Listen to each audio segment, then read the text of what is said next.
الحمد لله نحمده ونستعينه ونستغفره ونعوذ بالله من شرور أنفسنا ومن سيئات أعمالنا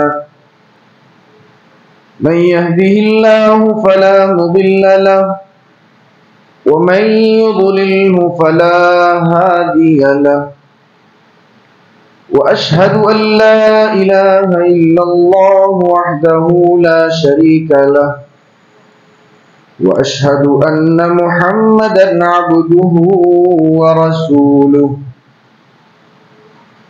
أرسله بالحق بشيرا ونذيرا وداعيا إلى الله بإذنه وسراجا منيرا يا أيها الذين آمنوا اتقوا الله حق تقاته ولا تموتن إلا وأنتم مسلمون يا أيها الناس اتقوا ربكم الذي خلقكم من نفس واحدة وخلق منها زوجها وبث منهما رجالا كثيرا ونساء واتقوا الله الذي تساءلون به والأرحام إن الله كان عليكم رقيبا يا أيها الذين آمنوا اتقوا الله وقولوا قولا سديدا يصلح لكم أعمالكم ويغفر لكم ذنوبكم ومن يطع الله ورسوله فقد فاز فوزا عظيما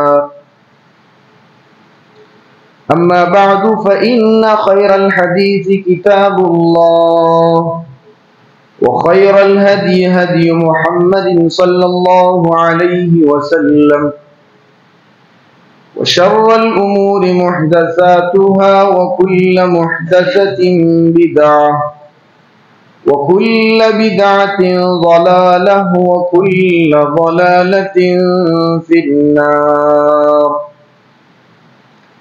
أعوذ بالله السميع العليم من الشيطان الرجيم بسم الله الرحمن الرحيم شهر رمضان الذي أنزل فيه القرآن هدى للناس وبينات من الهدى والفرقان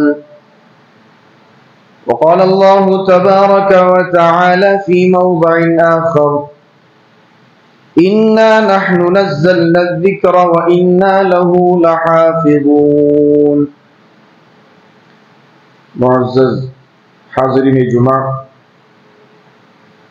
بزرگان دین ملت، نوجوانان اعزان،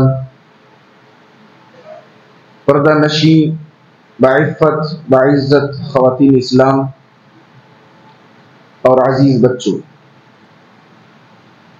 تمام قسم کی تعریف و توصیف، بڑائی و بزرگی، عظمت و کبریائی اس اللہ وحدہ لا شریک کے لیے ہے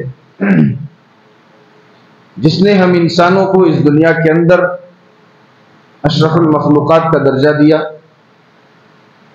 اور ہماری رشد و ہدایت کے لیے، کامیابی و کامرانی کے لیے اور فلاح و بہبودی کے لیے اللہ تبارک و تعالی نے انبیاء اکرام علیہم السلام کو اس دنیا میں بھیجا۔ بعدہ ان تمام انبیاء اکرام علیہم السلام پر درود و سلام کے پھول نشاور ہوں، خصوصاً ہمارے اور آپ کے آخری نبی احمد مجتبی محمد مصطفیٰ جناب محمد الرسول اللہ صلی اللہ علیہ وسلم پر۔ معزز سامعین، رمضان المبارک کا ایک عشرہ گزر چکا اور ہم اور آپ دوسرے عشرے میں داخل ہو چکے ہیں۔ گزشتہ جمعہ رمضان کے تعلق سے، اس کی عبادتوں کے تعلق سے اور اس مہینے کے اندر مومنوں میں نیکیوں کا کس طرح جذبہ ہونا چاہیے، اس چیز کو بیان کیا گیا تھا۔ آج کی اس خطبہ جمعہ کا جو عنوان ہے، موضوع خطابت ہے، وہ ہے قرآن مجید کے حقوق اور اس کے فضائل۔ عنوان کے دو جز ہیں، ایک حقوق، دوسرا فضائل۔ آئیے پہلے فضائل کو دیکھتے ہیں اور اس کے بعد حقوق کو دیکھتے ہیں۔ سب سے پہلے ایک آیت دیکھتے ہیں، اللہ تبارک و تعالی نے اس آیت کے اندر بڑی عجیب و غریب بات کہی۔ فرمایا اِنَّا عَرَضْنَا الْأَمَانَةَ عَلَى السَّمَاوَاتِ وَالْأَرْضِ وَالْجِبَالِ فَأَبَيْنَ أَن يَحْمِلْنَهَا وَأَشْفَقْنَ مِنْهَا وَحَمَلَهَا الْإِنسَانُ إِنَّهُ كَانَ ظَلُومًا جَهُولًا۔ فرمایا کہ اِنَّا عَرَضْنَا الْأَمَانَةَ، ہم نے امانت کو پیش کیا۔ امانت کیا ہے؟ قرآن کریم ہے۔ اللہ تبارک و تعالی نے قرآن کریم کو کہیں پر امانت کہا، کہیں پر ذکر کہا، کہیں پر کتاب کہا، تو کہا اِنَّا عَرَضْنَا الْأَمَانَةَ عَلَى السَّمَاوَاتِ وَالْأَرْضِ، ہم نے اس امانت کو، اس کتاب کو زمینوں میں پیش کیا، آسمانوں میں پیش کیا، والجبال، اور پہاڑوں میں بھی پیش کیا۔ فَأَبَيْنَ أَن يَحْمِلْنَهَا وَأَشْفَقْنَ مِنْهَا، تو کسی میں اتنی مجال، اتنی جرت و جسارت نہیں تھی کہ وہ قرآن کو لے لے، یعنی قرآن کی ذمہ داری کو وہ اٹھا سکے، اتنی کسی میں ہمت اور طاقت و قوت نہیں تھی۔ فرمایا وَحَمَلَهَا الْإِنسَانُ، اور جب ہم نے اس کو انسان کو دیا تو انسان نے اس کتاب کو لے لیا۔ إِنَّهُ كَانَ ظَلُومًا جَهُولًا۔ اب اس ٹکڑے میں دیکھیے کیا عجیب و غریب بات بیان کی گئی۔ ایک تو کہا گیا پہلے کہ اس امانت کو ہم نے آسمانوں میں، زمینوں میں، پہاڑوں میں پیش کیا، لینے سے سب نے انکار کر دیا، سب نے انکار کر دیا، لیکن لیا کس نے؟ وَحَمَلَهَا الْإِنسَانُ، انسان نے اس کو اٹھا لیا۔ اب اللہ کہہ رہا ہے إِنَّهُ كَانَ ظَلُومًا جَهُولًا، بے شک انسان جو ہے بہت ہی بڑا ظالم اور بہت ہی بڑا جاہل ہے کہ نہیں؟ عجیب و غریب بات۔ اللہ نے ایک طرف کچھ اور بیان کیا قرآن کے نزول کے تعلق سے کہ ہم نے قرآن کو نازل کیا، پیش کیا فلاں فلاں چیزوں پر، لیکن انسان نے لے لیا۔ جب انسان نے لے لیا تو انسان کی تعریف ہونی چاہیے تھی، لیکن اللہ کہہ رہے إِنَّهُ كَانَ ظَلُومًا جَهُولًا، کہ انسان بہت ہی بڑا ظالم اور بہت ہی بڑا جاہل ہے۔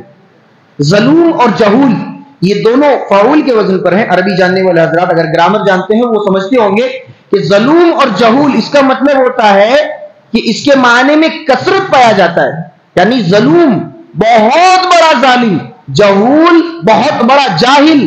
اب اللہ تبارک و تعالی نے انسانوں کو یہ کہہ دیا کہ انسان بہت ہی بڑا ظالم اور بہت ہی بڑا جاہل ہے۔ ایسا کیوں کہا گیا؟ کیونکہ اللہ تبارک و تعالی جانتا ہے کہ انسان نے کتاب تو لے لیا، کتاب تو انسان نے اپنے ذمے میں لے لیا کہ ٹھیک ہے ہم کتاب کو لے لیتے ہیں، لیکن انسان اس کے حقوق کو ادا نہیں کر سکتا، اس کی ذمہ داریوں کو ادا نہیں کر سکتا، اور اس کے جتنے مطالبے ہیں قرآن کے، انسان ان مطالبوں کو پورا نہیں کر سکتا۔ اسی وجہ سے اللہ تبارک و تعالیٰ نے کہا إِنَّهُ كَانَ ظَلُومًا جَهُولًا، انسان بہت ہی بڑا ظالم اور بہت ہی بڑا جاہل ہے۔ یہ چیز قرآن کی فضیلت تو بہت ساری ہے، قرآن کریم بھرا پڑا ہے فضیلتوں سے، بھرا پڑا ہے، بہت ساری فضیلتیں ہیں، لیکن قرآن کریم کی فضیلت کے لیے ایک ہی چیز کافی ہے۔ وہ کیا ہے؟ اللہ تبارک و تعالی نے بیان فرمایا إِنَّا نَحْنُ نَزَّلْنَا الذِّكْرَ وَإِنَّا لَهُ لَحَافِظُونَ۔ اللہ رب العالمین نے تورات کو بھی نازل کیا، انجیل کو بھی اللہ ہی نے نازل کیا، زبور کو بھی کس نے نازل کیا؟ اللہ ہی نے نازل کیا، لیکن کسی کتاب کے بارے میں اللہ تبارک و تعالی نے یہ نہیں کہا کہ اس کتاب کو ہم نازل کر رہے ہیں اور اس کی حفاظت بھی ہم خود کریں گے، نہیں کہا۔ لیکن جب بات آئی قرآن کی تو اعلان کر دیا إِنَّا نَحْنُ نَزَّلْنَا الذِّكْرَ وَإِنَّا لَهُ لَحَافِظُونَ، کہ اس کتاب کو ہم نے نازل کیا ہے اور اس کتاب کی حفاظت کی ذمہ داری بھی ہم خود لیتے ہیں۔ اللہ تبارک و تعالیٰ نے دوسرے کسی کتاب کے بارے میں ایسی ذمہ داری نہیں لی۔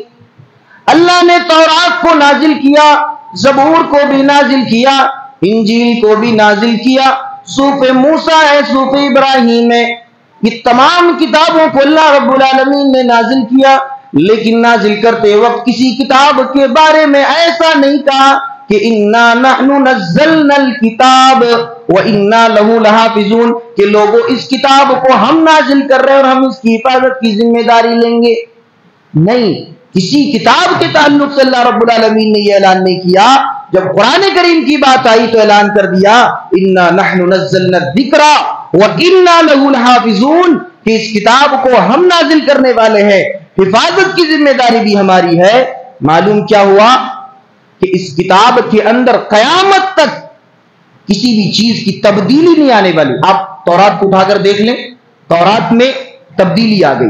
آپ زبور کو اٹھا کر دیکھیں، انجیل کو اٹھا کر دیکھیں، اس میں لوگوں نے چینجنگ جو ہے کرنا شروع کر دیا، بلکہ چینج کر دیا، ان کتابوں کو بدل کر رکھ دیا۔ اور صحف موسیٰ اور صحف ابراہیم کا تو نام تک باقی نہیں۔ تو کہا گیا کہ اِنَّا نَحْنُ نَزَّلْنَا الذِّكْرَ وَإِنَّا لَهُ لَحَافِظُونَ کہ اس کتاب کو ہم نے نازل کیا اور اس کی حفاظت کی ذمہ داری بھی ہم ہی لیتے ہیں۔ اور یہی وجہ ہے کہ 1450 سال پہلے جو قرآن تھا، آج بھی حرف بہ حرف وہی قرآن اسی جملے کے ساتھ، انہی الفاظ کے ساتھ، انہی زبر زیر کے ساتھ، انہی نقطوں کے ساتھ آج ہمارے ہاتھوں میں موجود ہے۔ نہ ایک زبر کی تبدیلی آئی، نہ ایک زیر کا فرق آیا، نہ ایک نقطے کا فرق آیا۔ وجہ کیا ہے؟ ذمہ داری کس نے لی؟ اللہ تبارک و تعالیٰ نے۔ جب اللہ نے ذمہ داری لے لی کہ اس کتاب کی ذمہ داری ہماری ہے، حفاظت کی ذمہ داری ہماری ہے، تو کسی میں اتنی مجال نہیں ہے کہ وہ اس کتاب کو بدل کر رکھ دے۔ ہاں، آپ نے دیکھا ہوگا بہت سارے لوگ آئے اور چلے گئے جنہوں نے یہ کہا کہ اس کتاب کو ہم بدل دیں گے، اس کتاب سے جنگ کی ساری آیتوں کو نکال دی جائے، اس کتاب سے فلاں فلاں آیتوں کو نکال دیا جائے، لیکن کسی میں اتنی مجال، اتنی جرت، اتنی جسارت نہیں ہے کہ وہ اس کتاب کے اندر سے ایک نقطے کو بھی ہٹا سکے یا ایک نقطے کو بدل سکے۔ اللہ نے اگر زبر کہا ہے وہاں پر زیر تک نہیں دے سکتے۔ یہ قرآن کی فضیلت ہے، یہ ایک آیت قرآن کی فضیلت کے لیے کافی ہے۔ تو اللہ تبارک و تعالیٰ نے اس کتاب کی ذمہ داری اپنے اوپر لے لی۔ اور آئیے دیکھتے ہیں، اس کتاب کو اللہ سبحانہ و تعالیٰ نے ہدایت کا ذریعہ قرار دیا۔ ہدایت ایسی چیز ہے کہ انسان اس سے سیدھے راستے پر چلتا ہے، اور اللہ تبارک و تعالیٰ نے اس ہدایت کو اس کتاب کے ذریعے سے دیا۔ انسانوں کو ہدایت اگر دیا ہے تو وہ اسی کتاب کے ذریعے۔ فرمایا گیا شہر رمضان الذی انزل فیہ القرآن ھدی للناس وبینات من الھدی والفرقان کہ رمضان کا مہینہ وہ مہینہ ہے جس میں ہم نے قرآن کو نازل کیا۔ قرآن کو ہم نے رمضان کے مہینے میں نازل کیا۔ ھدی للناس وبینات من الھدی والفرقان اور یہ ایسی کتاب ہے جس میں انسانوں کے لیے ہدایت ہے۔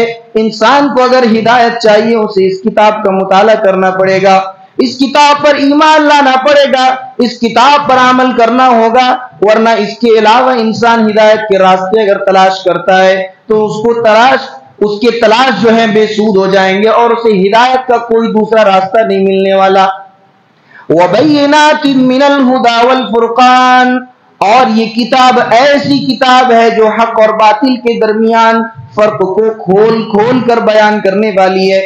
یہ کتاب حق و باطل کے درمیان فرق کو واضح کرنے والی ہے کہ باطل کیا ہے اور حق کیا ہے۔ یہ کتاب اس چیز کو واضح کرتی ہے۔ یہ بھی قرآن کی فضیلتوں میں سے ایک فضیلت۔ اچھا، ہدایت جو ہے، انسان ہدایت بھی تبھی پا سکتا ہے جب وہ قرآن پر غور و تدبر کرے۔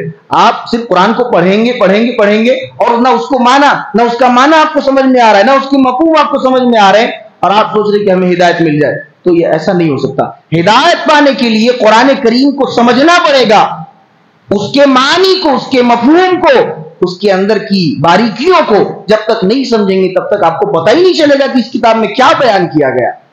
تو اگر ہدایت پانا ہے تو اس کتاب کی ایک ایک باریکیوں کو سمجھنا پڑے گا اور اس کتاب کے جو ہے معنی و مفہوم کو سمجھ کر غور و تدبر کرنا پڑے گا۔ اچھا ایک واقعہ دیکھ لیتے ہیں، اللہ تبارک و تعالی نے اس کتاب میں کیسی ہدایت رکھی ہے ذرا دیکھیے۔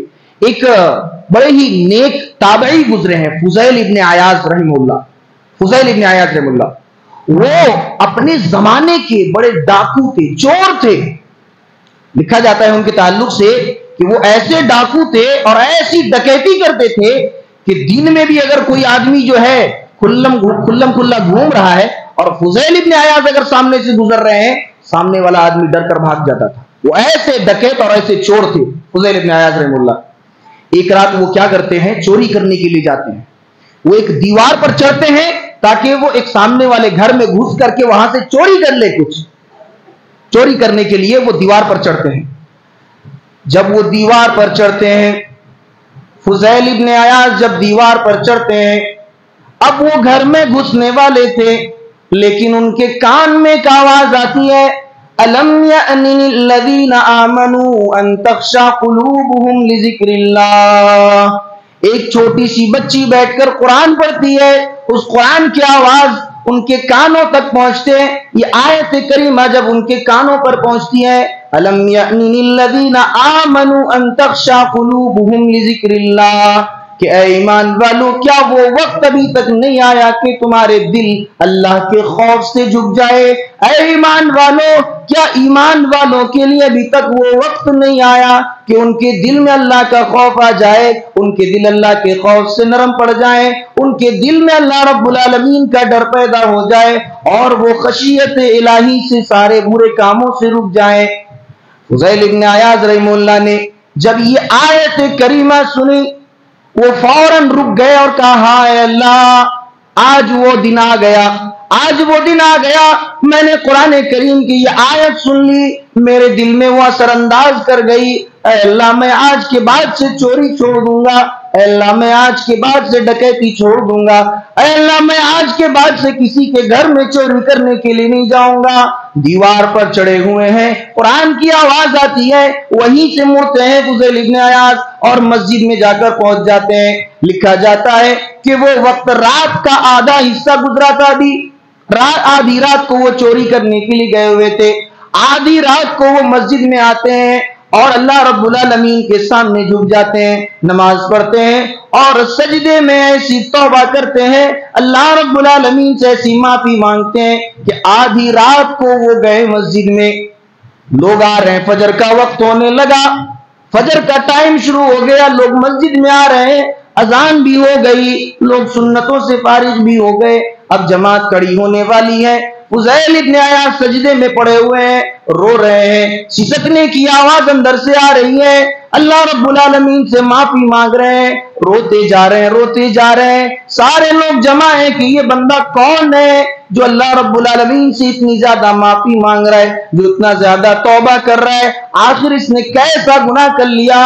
جب وقت زیادہ ہونے لگتا ہے، ایک آدمی آتا ہے کہ اے اللہ کے بندے، تو نے ایسا کون سا گناہ کر لیا ہے کہ تو اللہ کے سامنے اتنا زیادہ گڑ گڑا رہا ہے، اتنا زیادہ رو رہا ہے؟ اپنے سر کو تو اٹھا، اللہ رب العالمین معاف کرنے والا ہے۔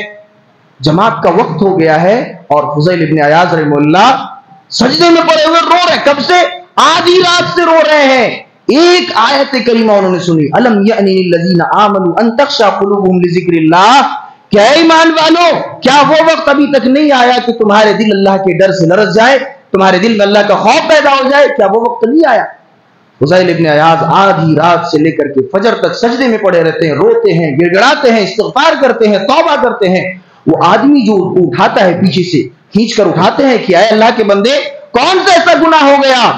جب وہ آدمی دیکھتا ہے کہ یہ کون ہے، فضیل ابن عیاض ہے، لوگ حیران ہو جاتے ہیں کہ فضیل ابن عیاض کو کیا ہو گیا کہ چوری چھوڑ کر وہ آج توبہ کرنے کے لیے آ گیا۔ یہ قرآن کی تاثیر ہے، یہ ہدایت ہے۔ اگر آدمی کسی آیت کو سمجھتا ہے، اس کے معنی اور اس کے مفہوم کو سمجھتا ہے، تو اللہ تبارک و تعالیٰ اسے ہدایت ایسے دیتا ہے کہ ایک چور کو اٹھا کر کے ایک نیک بنا دیتا ہے، متقی بنا دیتا ہے۔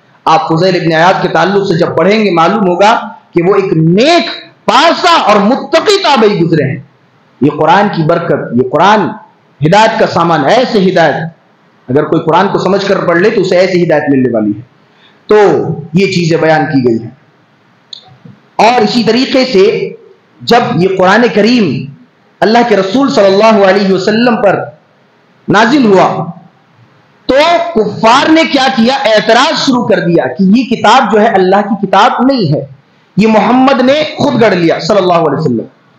کیا کیا؟ محمد نے خود گڑھ لیا اس کو۔ ام یقولون افترا، وہ کہتے ہیں کہ اس کتاب کو محمد نے خود گڑھ لیا ہے۔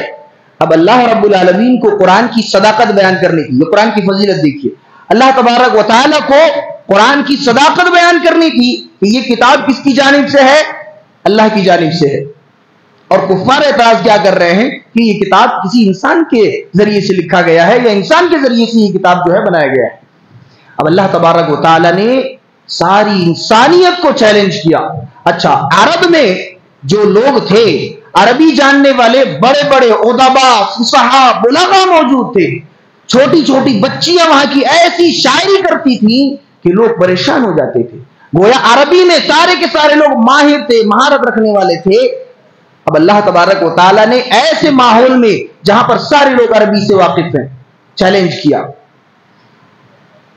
کہا قُلْ لَئِنِ اجْتَمَعَتِ الْإِنسُ وَالْجِنُّ عَلَىٰ أَن يَأْتُوا بِمِثْلِ هَٰذَا الْقُرْآنِ وَلَوْ كَانَ بَعْضُهُمْ لِبَعْضٍ ظَهِيرًا۔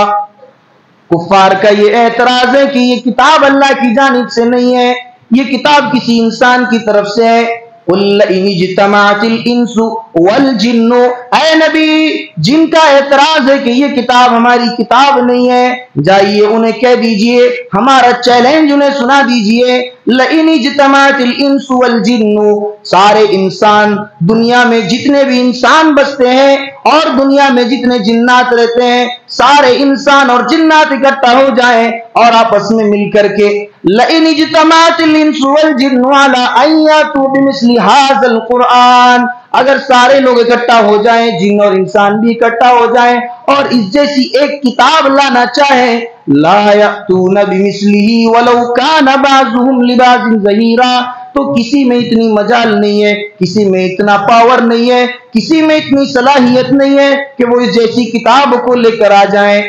وَلَوْ كَانَ بَعْضُهُمْ لِبَعْضٍ ظَهِيرًا، اور سارے لوگ ایک دوسرے کے مددگار ہی کیوں نہ بن جائیں، پھر بھی اس جیسی کتاب نہیں لا سکتے۔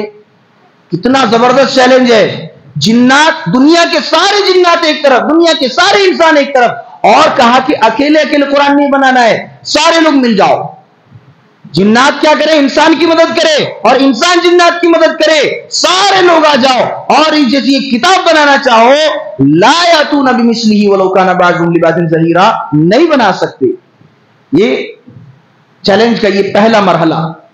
جب کسی نے بھی اس چیلنج کو ایکسپٹ نہیں کیا، کیونکہ کسی میں اتنی مجال نہیں ہے، اب جب کسی نے ایکسپٹ نہیں کیا تو اللہ تبارک و تعالیٰ نے چیلنج میں ذرا تخفیف کی، اس کو ہلکا کر دیا، ذرا چیلنج کو ہلکا کر دیا اور کہا ام یقولون افترا، اے نبی یہ اس کے باوجود بھی کہتے ہیں کہ یہ کتاب آپ کی کتاب ہے، قل فأتوا بعشر سور مثلہ مفتریات، ایک پوری کتاب تو نہیں لا سکتے، اے نبی جائیے انہیں چیلنج کر دیجئے، فأتوا بعشر سور مثلہ، اس جیسی 10 صورتیں لے کر آ جائے۔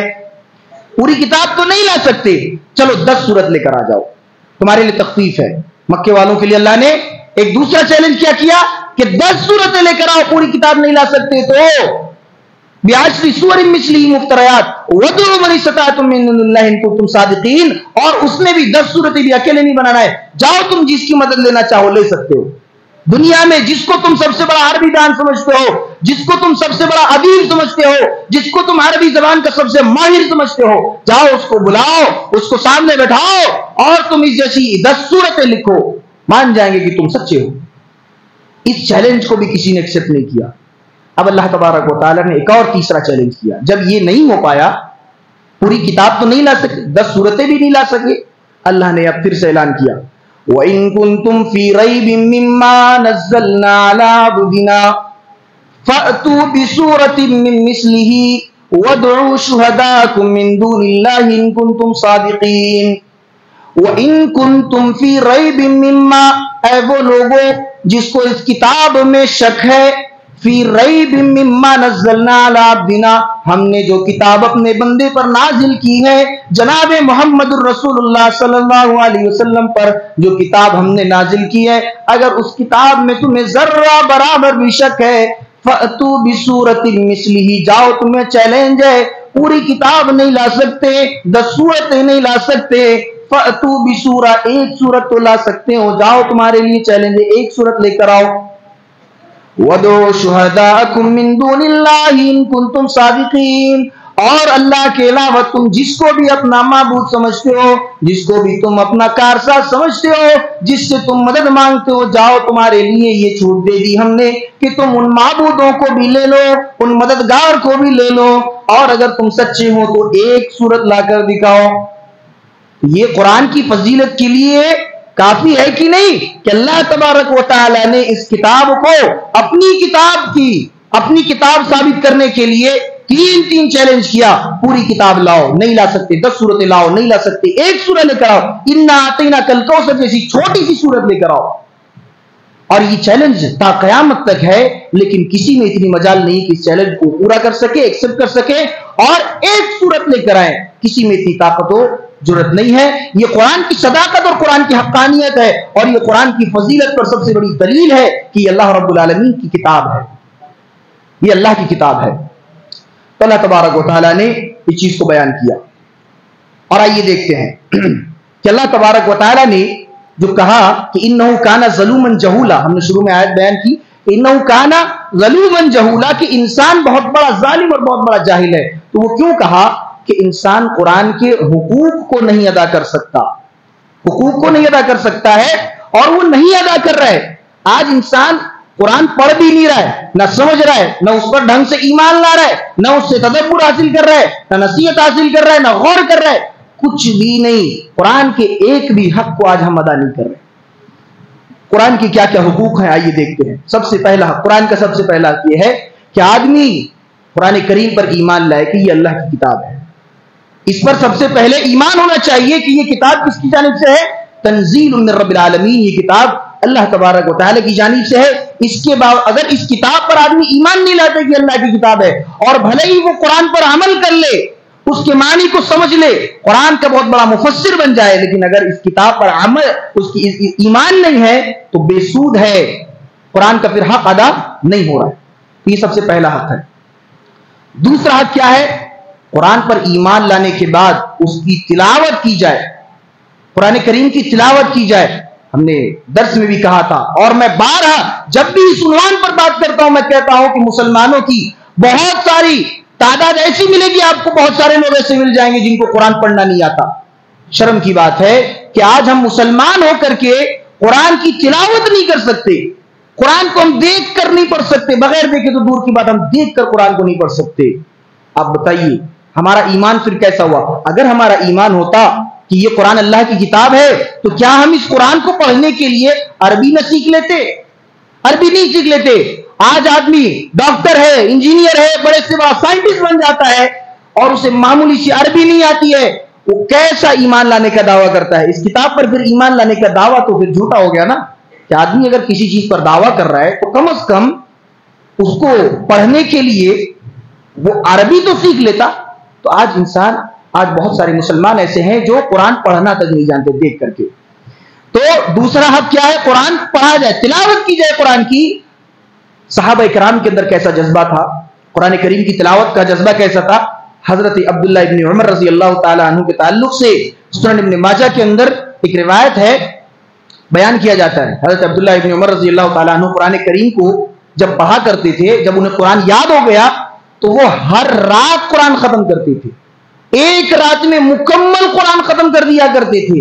اللہ کے رسول صلی اللہ علیہ وسلم کو جب بات معلوم ہوئی کہ عبداللہ ابن عمر رضی اللہ تعالیٰ عنہ کیا کرتے ہیں، ایک رات میں پوری قرآن ختم کر دیتے ہیں، اللہ کے رسول آئے اور کہے کہ اے عبداللہ ابن عمر، یہ جو تم ایک دن میں قرآن ختم کر دیتے ہو، ایک ایک رات میں ساری قرآن ختم کر دیتے ہو، مجھے ڈر ہے کہ تمہاری عمر لمبی ہوگی، اور مجھے اس بات کا بھی ڈر ہے کہ تم اپنے اس عمل پر پابندی نہیں کر سکو گے، تمہاری عمر لمبی ہو جائے گی، تمہاری زندگی زیادہ اگر مل گئی تو تم اس عمل پر پابندی کے ساتھ نہیں عمل کر سکو گے، تم روزانہ قرآن نہیں پڑھ سکو گے، اس کے بعد تمہیں خود دل میں احساس ہوگا کہ میں گناہ کر رہا ہوں، حالانکہ وہ گناہ نہیں ہوگا۔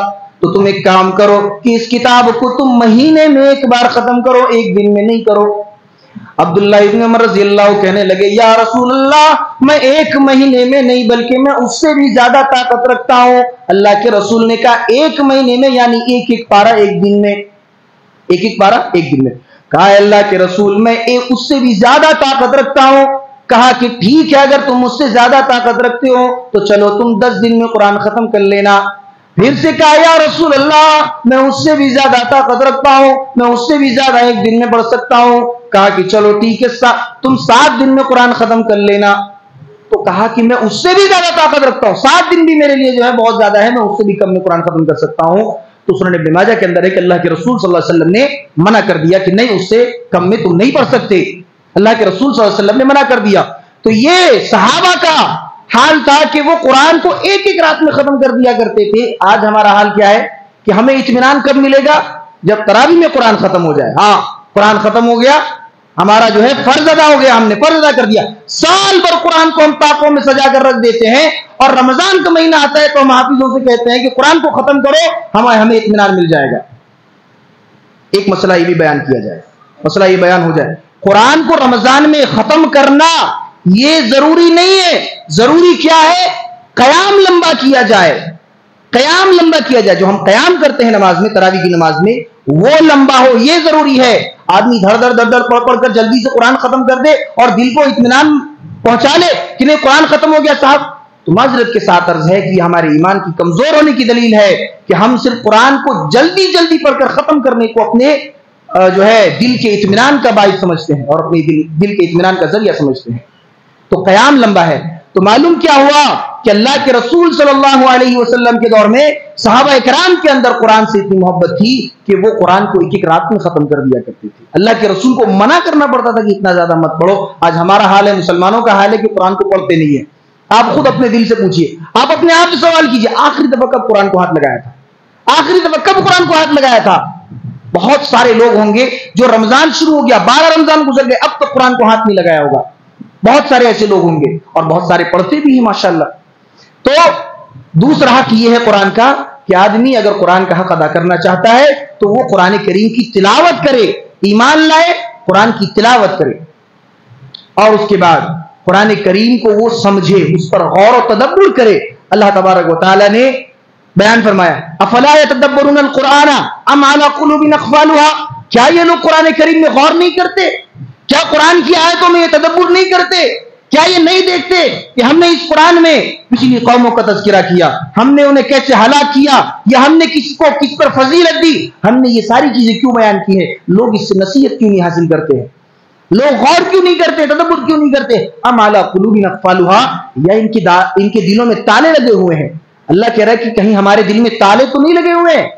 یقیناً آج ہمارے دلوں میں تالے لگے ہوئے ہیں۔ آج ہم نہ قرآن کو سمجھتے ہیں، نہ اس کے معنی کو سمجھتے ہیں، نہ گزرے ہوئے اقوام کے واقعات کو سن کر کے، ان کے واقعات کو پڑھ کر کے نہ ہم عبرت حاصل کرتے ہیں، نہ نصیحت حاصل کرتے ہیں۔ تو ہم محض یوں ہی دعویٰ کرتے ہیں کہ ہم قرآن کے حق کو ادا کر رہے ہیں، ہم قرآن کو جو ہے ایمان لا رہے ہیں قرآن پر۔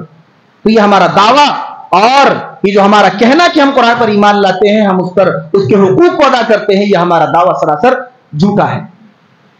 اور اسی طریقے سے قرآن کریم پر عمل کرنا یہ قرآن کا سب سے بڑا حق ہے۔ قرآن کو پڑھ لینا، اس پر ایمان لانا، یا اس سے نصیحت بھی حاصل کر لینا، اور اگر عمل نہیں ہو رہا قرآن پر، آپ سب کچھ جانتے ہیں قرآن کے بارے میں، اگر آپ سب کچھ جانتے ہیں، A to Z آپ سب جانتے ہیں، اور اگر عمل نہیں کرتے ہیں تو کوئی فائدہ ہے آپ کا قرآن پڑھنے کا؟ ایمان لانے کا کوئی فائدہ ہوا؟ کچھ بھی نہیں۔ تو سب سے بڑا حق کیا ہے کہ آدمی قرآن کی ایک آیت بھی پڑھے، اس پر وہ عمل کرے۔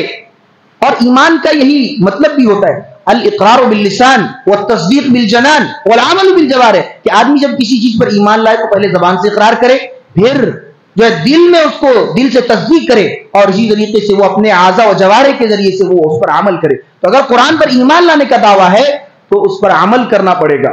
صحابہ کرام کیسے عمل کیا کرتے تھے؟ قرآن نے ادھر اعلان کیا اقیموا الصلاۃ، نماز قائم کرو، مسجدیں بھر گئیں، مسجدیں بھر گئیں، قرآن نے اعلان کیا وآتوا الزکاۃ، زکات ادا کرو، اللہ کے رسول صلی اللہ علیہ وسلم کی خدمت میں مالوں کا انبار لگ گیا۔ قرآن نے اعلان کیا انما الخمر والمیسر والانصاب والازلام رجس من عمل الشیطان، یہ شراب، جوئے، آستانے، یہ سب کے سب شیطانی کام ہے، یہ حرام ہے، اس سے اجتناب کرو۔ صحابہ کرام نے اپنے گھروں سے شراب کے مٹکے نکال کر پھوڑ دیے۔ یہ صحابہ کرام کا قرآن پر عمل تھا۔ آج ہمارا عمل کیا ہے؟ 5 وقت اذان ہوتی ہے مسجد میں، لیکن مشکل سے ہم 2 وقت نماز کے لیے آتے ہیں۔ اذان سن رہے، کانوں میں اذان کی آواز آ رہی ہے، ہم نہیں آ رہے۔ قرآن کا اعلان ہے کہ نہیں اقیموا الصلاۃ، آج ہم نے اس پر عمل نہیں کیا۔ قرآن کا اعلان ہے وآتوا الزکاۃ، زکات ادا کرو۔ 1 سال مال کو گزر گیا، اس کے بعد بھی ہم کیا کر رہے ہیں؟ زکات ادا نہیں کر رہے، جیب پکڑ کے بیٹھے ہیں کہ نہیں زکات ادا کریں گے تو ہمارا پیسہ کم ہو جائے گا، زکات نہیں دے رہے۔ قرآن نے اعلان کیا کہ انما الخمر والمیسر والانصاب والازلام رجس من عمل الشیطان، یہ جو شراب ہے، جوئے، آستانے، یہ سب کے سب حرام ہے، شیطانی کام ہے، اس سے بچو۔ ہم کیا کرتے ہیں؟ نہیں، شراب میں لذت ہے، شراب پیتے ہیں ٹینشن دور ہو جاتی ہے، سگریٹ پیتے ہیں اس سے ٹینشن جو ہے فری ہو جاتے ہیں۔ تو آج ہم نے قرآن پر عمل چھوڑ دیا، اپنے دل کی بات سن لی، تو یہ پھر قرآن پر جو ہے قرآن کا حقوق ادا کرنا یہ نہیں ہوا۔ آپ دیکھیے ایک واقعہ بیان کیا جاتا ہے، اللہ تبارک و تعالیٰ نے قرآن کریم کے اندر ایک آخری بات کہہ کر بات سمجھ لیا۔ اللہ تبارک و تعالیٰ نے قرآن کریم کے اندر بیان فرمایا لقد انزلنا الیکم کتابا فیہ ذکرکم افلا تعقلون، کہا کہ اس کتاب میں جو ہم نے تم پر نازل کی ہے، اس کتاب میں ہم نے تمہارا ذکر کیا ہے، تمہارا تذکرہ کیا ہے۔ اللہ کہہ رہا ہے کہ ہم انسانوں کا اس کتاب میں تذکرہ ہے۔ اس کتاب میں کس کا تذکرہ؟ انسانوں کا۔ اب ایک تابعی گزرے احنف ابن قیس، وہ احنف ابن قیس رحم اللہ جب اس آیت کو پڑھتے ہیں تو وہ کہتے ہیں کہ اللہ رب العالمین نے کہا کہ اس آیت میں، اس کتاب میں ہمارا تذکرہ ہے۔ اب وہ اپنا تذکرہ ڈھونڈنے لگتے ہیں کہ اللہ نے میرا تذکرہ کہاں پر کیا۔ اب ایک طرف سے قرآن کو پڑھنا شروع کرتے ہیں اور قرآن کو پڑھتے جاتے ہیں کہ کہاں پر تذکرہ ہے، وہ یہ ڈھونڈ رہے ہیں۔ جب وہ پڑھتے ہیں الذین ينفقون فی السراء والضراء والکاظمین الغیظ والعافین عن الناس، کہ میرے کچھ بندے ایسے ہیں جو خوشی میں بھی اللہ کی راہ میں مال خرچ کرتے ہیں اور جو غم میں مبتلا ہیں وہ بھی اللہ کی راہ میں مال خرچ کرتے ہیں۔ معلوم یہ ہوا کہ جو اللہ کے بندے ایک قسم کے ہیں وہ خوشی اور غمی دونوں ہی حالتوں میں اللہ رب العالمین کے راستے میں مال خرچ کرتے ہیں۔ والکاظمین الغیظ والعافین عن الناس، اور غصے کو پی جاتے ہیں، لوگوں کو درگزر کر دیتے ہیں۔